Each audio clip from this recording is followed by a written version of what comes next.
Assalamualaikum warahmatullahi wabarakatuh.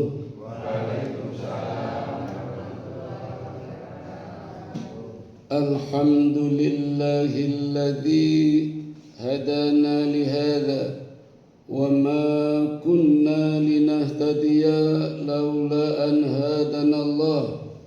Allahumma salli ala sayyidina Muhammad wa ala ali sayyidina Muhammad.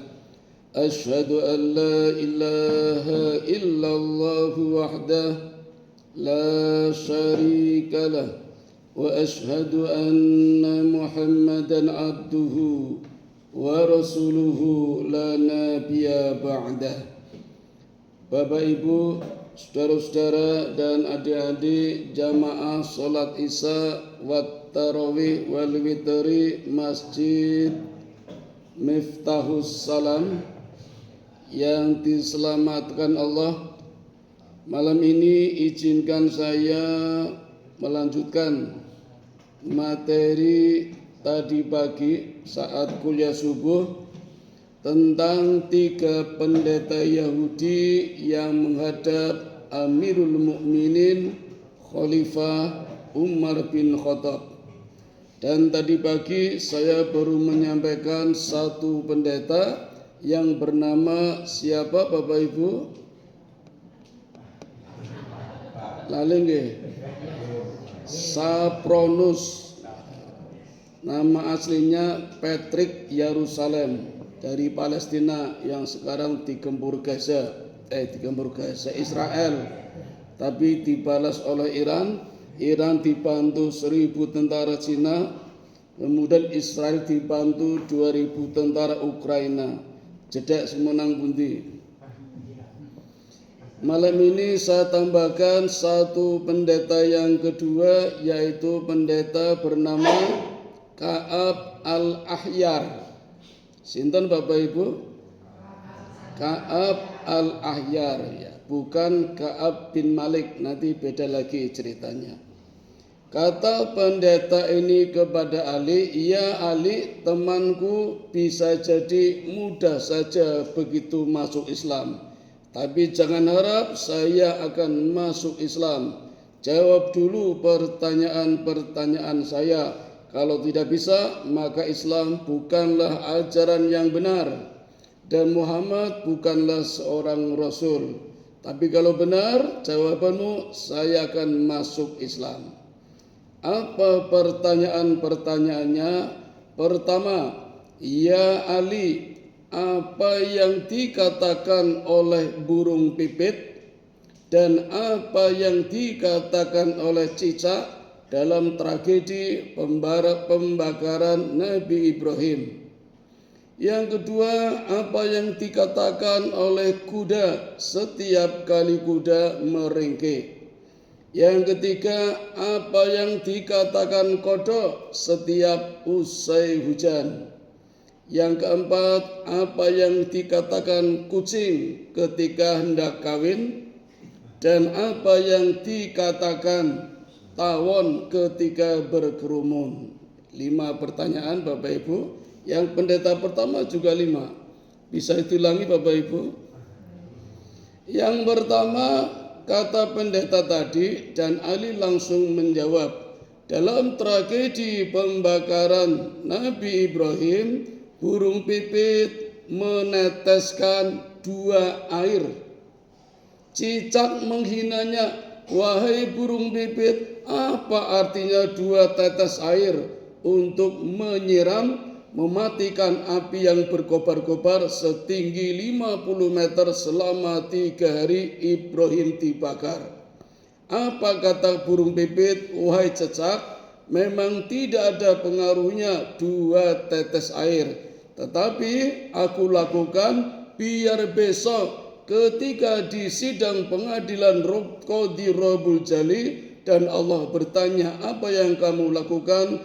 Aku sudah melakukan membantu mematikan api walaupun hanya 2 tetes air."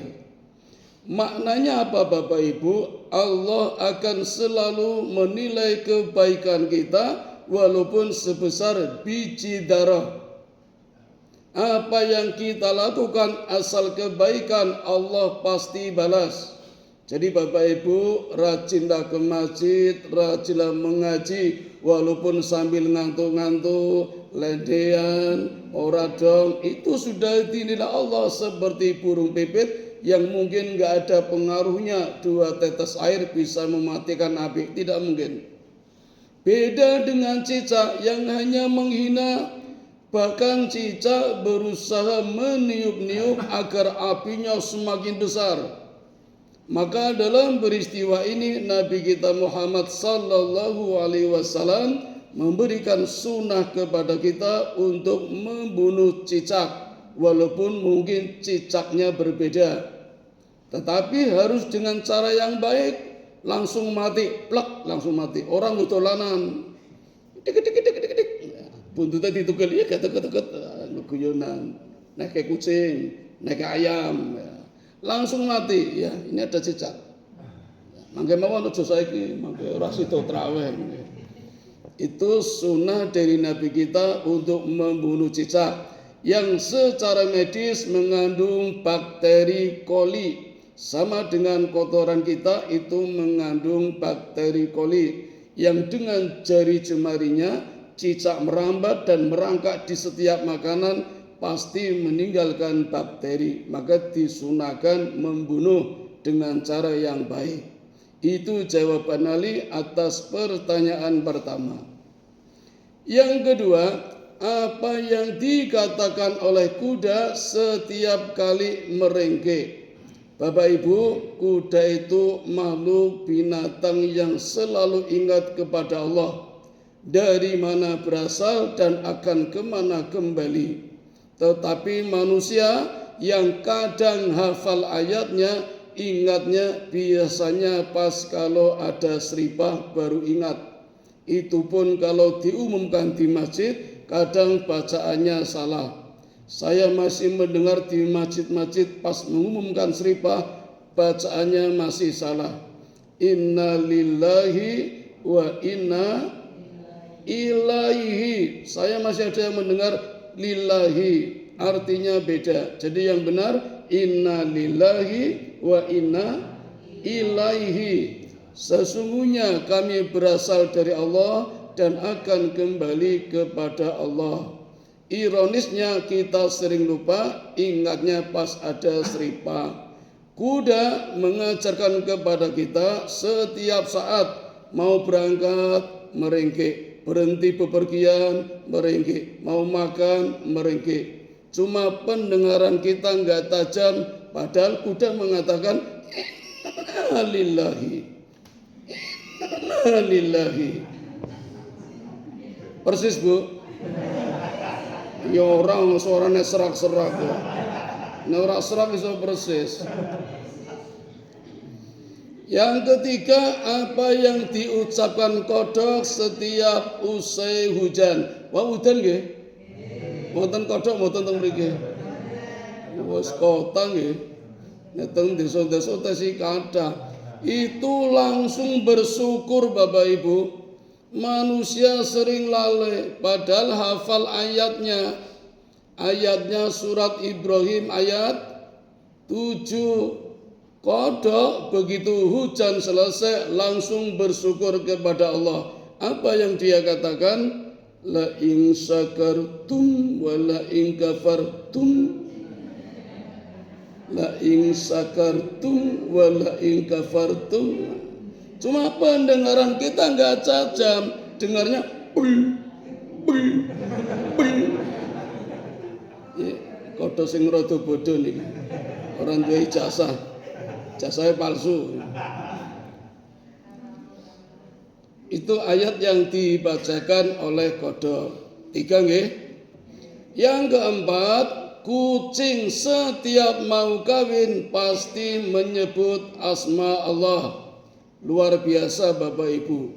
Kucing itu punya daya cium dalam jarak 2 km. Jadi kalau di alun-alun ada kucing betina, di sini kucing jantan sudah meong-meong, sudah bisa membau. Di sana ada kucing betina. Untungnya kucing Coba kalau manusia Pak, jenengan bengok-bengok terus ada ibu-ibu itu. Untungnya manusia. Nah ketika bengok-bengok kucing itu menyebut Allah, cuma pendengaran kita nggak tajam. Coba pakai kucing, au, au, au, itu Allah, Allah, Allah. Nah, ini. Makanya belajar bahasanya Nabi Sulaiman Bapak Ibu bisa memahami pembicaraan binatang. Oh, persis Ibu. 4 ya. Yang terakhir apa yang diucapkan tawon ketika berkerumun, ketika mendengung. Ternyata tahlil Bapak Ibu cuma nggak lengkap. Allah, Allah, Allah, Allah, Allah, Allah, wung, saking cepatnya. Tawon nggak masalah Pak. Yang masalah kalau manusia sekarang tahlil saja dikorupsi Bu. Nek jenengan pengen ngertos, saking bingungnya nggak bisa korupsi. Arep korupsi mobil ora komanan, korupsi Pertamina ora komanan, akhirnya korupsi tahlil. Kudune ngaten la ilaha illallah, la ilaha illallah. Coba sekali-kali ikut tahlil Bapak Ibu, apa ada sekarang seperti itu? Kayaknya enggak ada. Ada paling cuma 20 kali kemudian berubah, bagi-bagi tugas. Yang sana la ilaha illallah, la ilaha illallah, la ilaha illallah. Hitungan ke-40 berkurang lagi dikorupsi, la ilaha hilang, tinggal illallah, illallah, illallah. Singguyu mesti sering malu tahlil. Ya enggak apa-apa, saya juga sering mengamati tak video barang malah. Ini tahlil macam apa ini? Hitungan ke-80 kelong lagi Bapak Ibu, ora illallah. Allah, Allah, wah, wah, wah, wah, cepet banget nih kok. Koyo dioyak-oyak maling. Kudune maling sing doyak-oyak malah sing doyak sing tahlil. Komanan ora wedi ora komanan berkat. Napa maling wadange metu tahlil kalau la ilaha illallah. Ora ngasih kode kurang loro wedange. Iso-isone niku lho. Bapak Ibu, niki pesan Nabi. Ketika bacaan tahlil dipercepat, itu pintu masuknya jin. Ini cara yang tahu. Tadinya bagus tahlil, tapi begitu dipercepat berubah menjadi mantra-mantra, maka yang datang bangsa jin, yang malaikat tadi, malaikat syahidah namanya. Jadi malaikat syahidah, malaikat yang suka mendatangi majlis-majlis taklim, masjid sholawat, majlis dzikir, majlis tahlil, pengajian seperti ini, itu dihadiri oleh malaikat bernama syahidan. Dan malaikat ini datang dengan membawa 70.000 pasukan. Lebih banyak jumlah malaikat daripada jamaah yang hadir. Ini cuma berapa ini? 7.000 nggih? Sama yang di jalan. Saya kemarin dilapori teman dari Pasar Lembuyangan. Pasis ngisi di Miftah Salam. Iya, kenapa? Aku hafal suaranya. Aduh loh, speaker tekan kono aduh banget ini. Berarti 7.000 mendengar ini. Cuma di pasar, di kamar-kamar karo kelon ngajine ini kalau. Serapa-apa lumayan. Tapi yang di sini lebih banyak pahalanya daripada yang dengerin pakai speaker dari rumah. Pasti Bapak Ibu, datangnya saja sudah dihargai oleh Allah. Itu 70.000 malaikat datang mendahului kita. Jenengan belum datang sudah datang dulu. Kemudian mengepakkan sayapnya, mendoakan sampai pengajian selesai. Maka kalau pengen dilindungi terus, Bapak Ibu di sini terus, nggak usah pulang. Saya tak pulang. Pindah tempat maksudnya. Itu malaikat syahidan. Jadi jangan mempercepat. Saya pernah diminta mimpin tahlil Bapak Ibu sekali dengan cara menurut saya benar, bar kuwi ora dienggo meneh. Ora apa-apa. Cuek nggih. Bapak Ibu, tahlil itu akan baik kalau dilakukan setiap hari, tidak cuma kalau ada seripah. Tempat kita kadang pas ada seripah, seminggu, 40 hari, setahun, 2 tahun, 1000 hari, nggak mujarab Bapak Ibu. Mendingan tiap hari habis maghrib sampai isya. Kemarin di masjid mana saya mau ngisi traweh, itu tahlil dulu. Habis isya padahal belum traweh, belum witir, itu bagus sudah tiap hari itu. Cuma ya rambungnya rada bunyi nih kok. Kalau tiap hari maka benar jaminan Nabi, barang siapa di hari akhir mampu membaca tahlil la ilaha illallah dijamin masuk surga. Karena tahlilnya sudah tiap hari, bahkan sudah melekat di dalam sholat. Di setiap tasawuf kita kan membaca tahlil. Pas duduk ada yang langsung asyhadu alla ilaha illallah. Itu kan juga tahlil. Ada juga yang asyhadu alla ilaha illallah. Monggo beda pendapat enggak apa-apa. Yang pertama menegaskan akulah Islam. Kalau yang illallah hanya Allah, Tuhan yang wajib kita sembah. Cuma saya ragu lah yang beda-beda. Saya lihat di masjid lain Bapak Ibu ada yang gini-gini. Nah, saya tanya, mereka nggak bisa jawab. Kalau bisa jawab ada dalilnya, saya tak pelajari. Mereka nggak jawab. Ada yang gini-gini, ada yang gini-gini. Yang kebangetan pas pemilu kemarin Bapak Ibu, ada yang gini, dua ini loh. Mergo pilihannya nomor 2. Wah, iki kok di politiknya sholat orang ngena. Nah Bapak Ibu, baru pendeta yang kedua, waktu sudah habis, masih ada satu pendeta lagi. Akan saya sampaikan ketika khutbah Jumat atau Ramadan tahun depan ya. Masalahnya panjang. Pendeta ketiga namanya Abdullah bin Salam. Hanya satu pertanyaan, tapi jawabannya butuh waktu 2 jam. Apa yang ditanyakan? Wahai Ali, ceritakan tentang 7 pemuda yang tertidur di dalam gua selama 309 tahun. Siapa itu Bapak Ibu? Ashabul Kahfi. Ini panjang kisahnya. Saya tidak janji, mudah-mudahan bisa ketemu lagi dengan Ramadan tahun depan. Dan kalau masih diundang, enggak ya enggak apa-apa.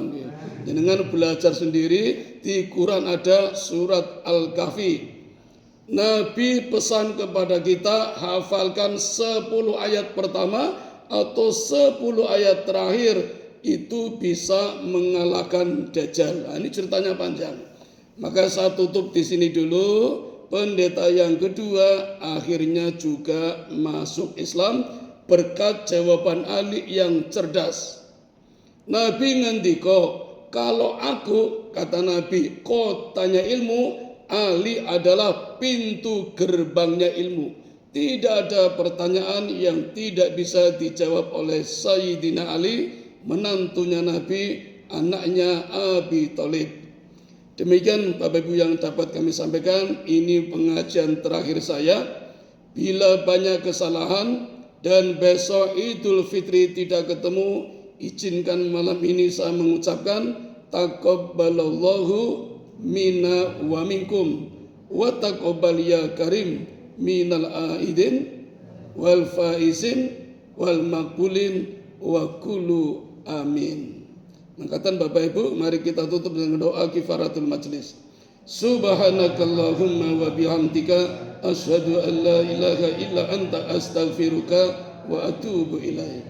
Assalamualaikum warahmatullahi wabarakatuh.